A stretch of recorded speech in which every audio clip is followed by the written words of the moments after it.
Hello, today we are learning about Surrealism.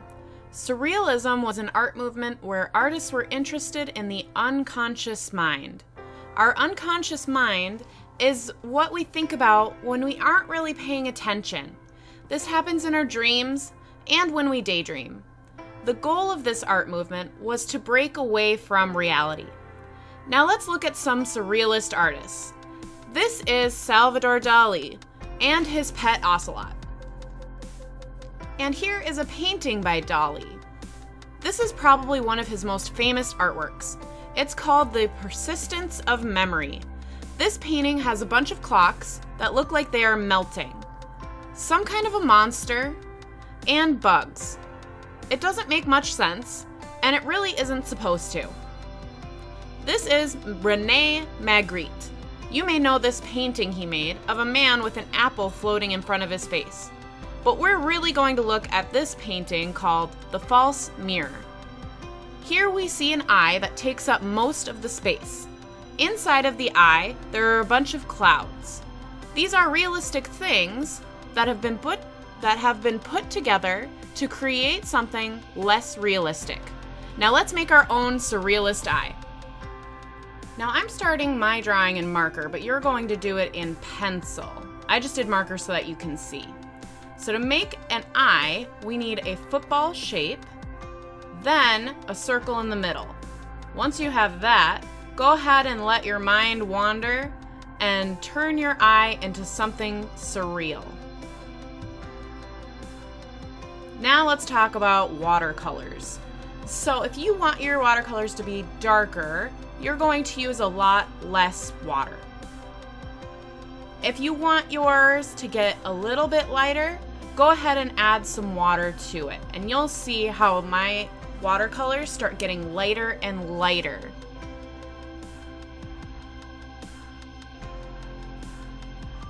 Now I'm just going to add water and see how that lightens up my watercolors.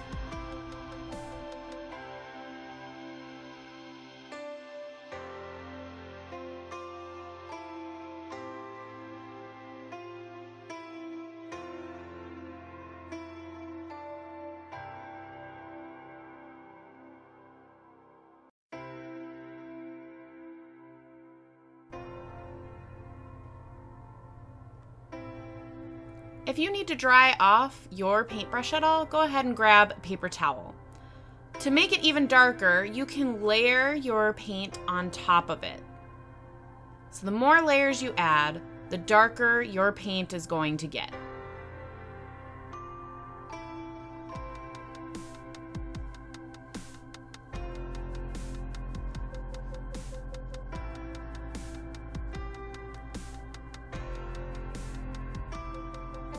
Now let's talk about color mixing.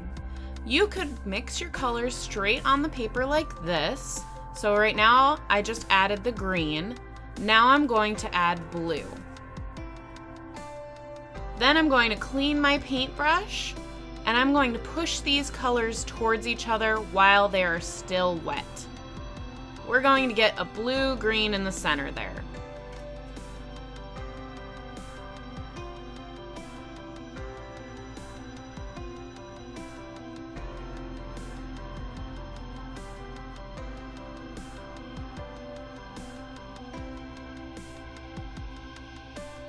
Another way to mix colors is to use your palette. So on the clean side of your palette, you can go ahead and put your colors in there and mix them together. Then you can take from that puddle that you made and paint onto your paper the color that you created. When you are done with that, make sure that you wipe it clean with a paper towel. You might notice that a lot of our palettes in class are really dirty, and that's because people didn't wipe it clean when they were finished. But they're pretty easy to clean up once they're clean. Now I'm going to show you a couple of watercolor techniques that you can use throughout our painting. So let's start with wet on wet. I'm going to take a wet paintbrush without any paint on it, and I'm going to paint the area that I want to have paint on it. Then I will grab my watercolor and just poke it onto there. You see how the watercolor spreads out? This is good for covering a large area with paint. It allows you to paint it a lot more quickly. Now let's try dry brush. So I'm going to dry my brush as much as I can.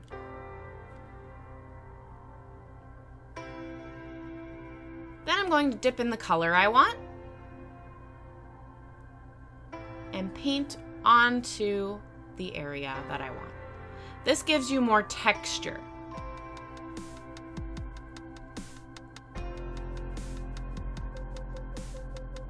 Now I'm going to show you how to reactivate watercolors that have already dried. So I'm just going over that dry area with a wet paintbrush, and I'm just scrubbing it. This is good for if you're going back to an area of your painting that is already dried, but you want to add more. So I'm just wetting it down, and then I'm going to take a similar color and paint right on top. Now you can't tell that there was a dry spot there at all. Now here's a way that you can erase if you ever made a mistake. Scrub it with a clean, wet paintbrush, then take a little bit of paper towel and just dab it right on top of where you scrubbed with the paintbrush. It's going to lift up some of that watercolor. Now it's not going to lift it all, it won't be completely white, but it'll get most of it up. Now our last one. For this one, you're going to want to make sure that you have something protecting your table, maybe a piece of newspaper or a larger piece of paper.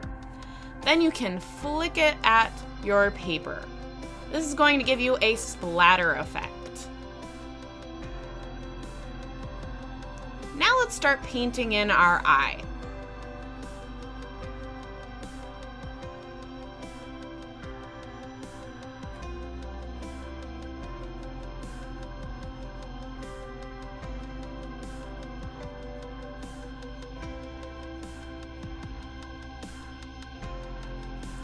So now I'm mixing my own color. I wanted a nice bacon color for my bacon. So I'm mixing some brown and some red until I get a bacony looking color.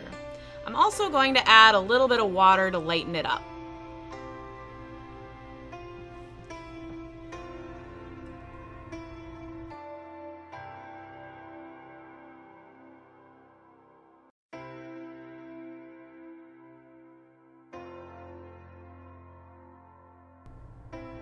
Now I'm going to use that wet on wet technique. So I'm wetting the paper without any paint right now. Then I'm going to add my blue. Because this was such a big area to paint, it was a lot quicker for me to wet it with the water first and then put the color that I wanted on top. I'm using that erase technique to erase a little bit of the yellow that I accidentally got where I wanted the white of the eye. Now I'm painting my background, and I decided to just do some random colors together. Now these colors, they aren't technically completely random. You want to have kind of an idea of what colors you're mixing together, because if you mix together the wrong colors, it's going to give you a muddy brown. So I'm doing colors that are right next to each other on the color wheel. Those are analogous colors. Analogous colors mix together really well without creating a muddy brown color. So now it's a different day, and all of my painting is dry. I am doing a few finishing touches with the watercolors today. So today's a good day to darken certain areas that I want to be a little bit darker. And also to add any extra designs that I'm thinking about while I'm painting.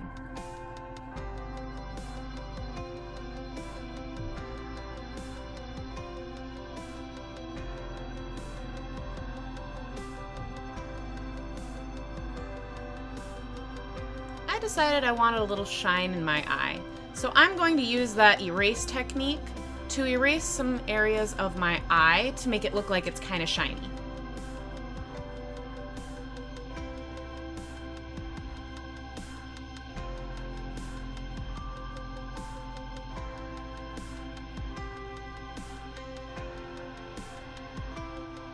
All right, now it is a different day. My painting is completely dry, and I'm going to add colored pencils on top.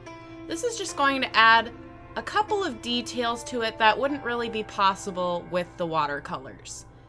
So this would be maybe some more precise lines.